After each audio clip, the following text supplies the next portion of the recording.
Hey guys, this is my 2024 Road Glide in shark skin blue with the blacked out trim. If you've been to the channel before, you know that I've done a ton of accessories on this bike. But what I want to talk about today is the numbers, what the bike cost me, and take a look at the depreciation over 1 year of use. Let's check it out. Of course, all of this information is subjective to each situation. Your state taxes may be different, your down payment will probably be different, and so on. This video is based on the pricing when I bought the bike in April of 2024. The price for this Road Glide in 2024 was $28,199, and that included the $1,350 for the black trim package. I'm planning to do a review video on this bike soon, kind of giving my opinion on everything after 1 year of ownership.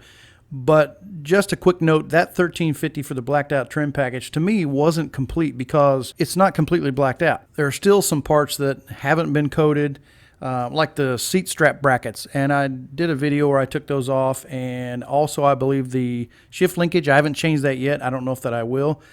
In the past, they still had chrome kickstands. On this bike, they actually changed the kickstand to black, so I'm happy to at least see that, but there are some things that aren't completely blacked out. Another item that wasn't completely blacked out was the saddlebag openers, you know, those one-touch openers. Those were chrome as well, so I've changed those, and I just feel like it for $1,350 for a black trim package, everything should be blacked out. Anyway, we'll discuss more of that in the review video. This is basically just to let you know what I paid for the bike and what it's worth. And as I just stated, the price was $28,199. Now that price also, aside from the black trim package, includes the $850 for the shark skin blue paint, which in 2024 was the highest you'd pay for a higher tier paint job, I guess you'd call it, on a standard model. Other colors like Atlas Silver, White Onyx, Whiskey Fire, Blue Burst, Alpine Green, they were all $850 as well. I could have gone with a chrome trim package and saved that $1,350, but not all paints, not all colors had that trim option. And I wanted the blacked out look, and I really liked that shark skin blue, so that's what I chose. I also could have went all out and added something like a King Tour pack, and that would have added another $1,945 if I'd have bought the Harley version. Now, there are some aftermarket options you can buy that are color matched, that are much cheaper, and probably do the exact same thing, probably just as good. At this point, I haven't put a tour pack on it. I don't know that I ever will. But I'm not counting any of the accessories I've put on the bike. I just want to give you the numbers that I bought the bike for and what I found online for that is the actual value today. Here's how everything broke down for me on my deal here in Georgia.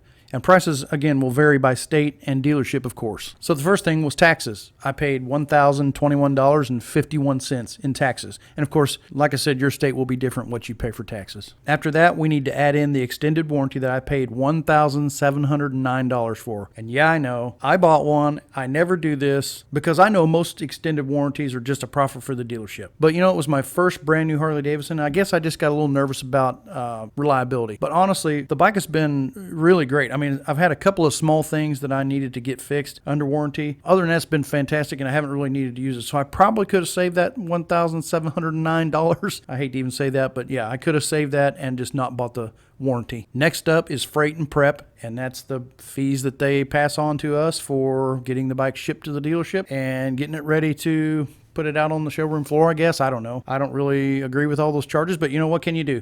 That price was $1,845. Next, we have documentation fees of $549.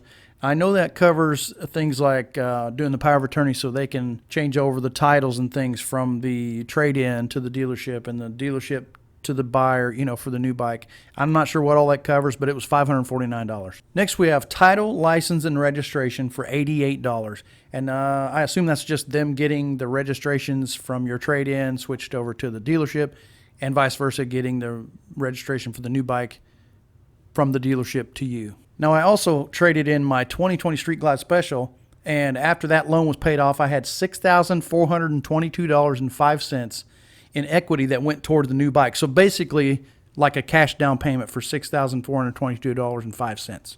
So after all was said and done, my final out the door price was $26,989.46. But honestly, you got to put that $6,422 back into the price that you got for your trade-in, because it's basically like handing them that much cash.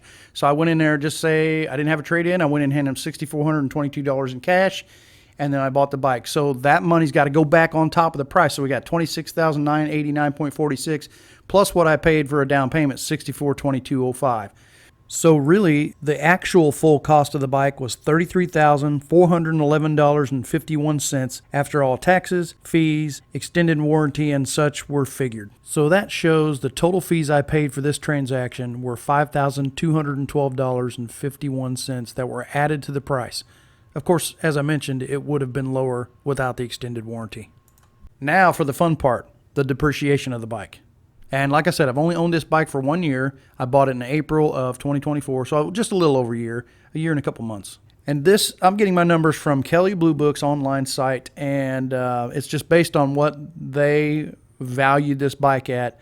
I didn't have an option to put in mileage, so the current trade-in value that they give me on this 2024 Road Glide has about 14,000 miles on it.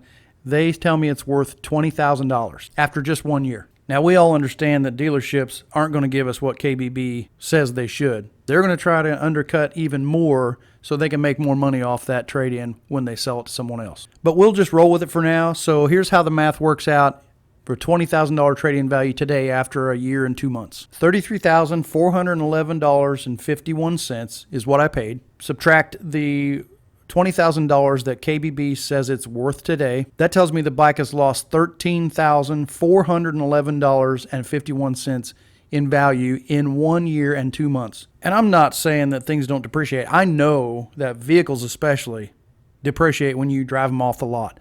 But that's 40.14% depreciation in just a year. Pretty crazy in my opinion. And like I said, a dealership probably wouldn't even give me that full $20K for a trade-in today. If I went there and said I want to trade this bike on a new one, I'd be surprised if they would, but I doubt that they would. Either way, it's a good reminder that if you're buying a brand new bike, you're definitely going to eat a chunk of depreciation, especially in that very first year. I still have no regrets. I wanted a new Road Glide, and I'm loving every mile on this shark skin blue bike that I bought. It's a beautiful bike. I really love riding it. It's the smoothest ride I've ever had. And again, I'm going to do a full review on this bike and let you know how I feel about it. But I just wanted to share the real numbers with you in case you're thinking about doing the same. Now, these bikes are not the same price they were in 2024. The 25s, Road Glide and Street Glides, I believe have come up a couple $1,000s. So you're going to be looking at a little bit more money for basically the same bike. So if there are any 24s out there, it'd be a better deal for you to buy a 24, and you could probably get it at a discount rate now because they've been on the floor for a while and they need to get rid of the 24s and move out the 25s as well. So hopefully it helps. Let me know your thoughts. Have you bought one of these bikes? Do you think it's worth it? I know that, like I said, everything depreciates, and I know that it's just something we have to deal with no matter how much we hate it. That's just the way it goes. If you've bought a 2024 Road Glide or Street Glide and you got a really great deal compared to what I paid, let me know down in the comments. It's going to make me mad because of what I paid, but I would really appreciate to know what kind of deals you guys are getting out there. And just one last note, that's the reason I do a lot of Amazon parts on my bike, or accessories on my bike, because those things depreciate so much. They're not going to, Harley-Davidson's not going to give you any more for your trade-in just because you put a Harley-Davidson set of floorboards on it compared to a no-name brand or whatever, because the ones I buy look just as good as the ones you get from Harley, and that's the truth. I mean, I'm not trying to make anything up here. It really is the truth that they are not going to give you anything more for your bike just because it has Harley-Davidson hand grips or Harley-Davidson backrest, anything like that. They aren't going to give you any more money for it.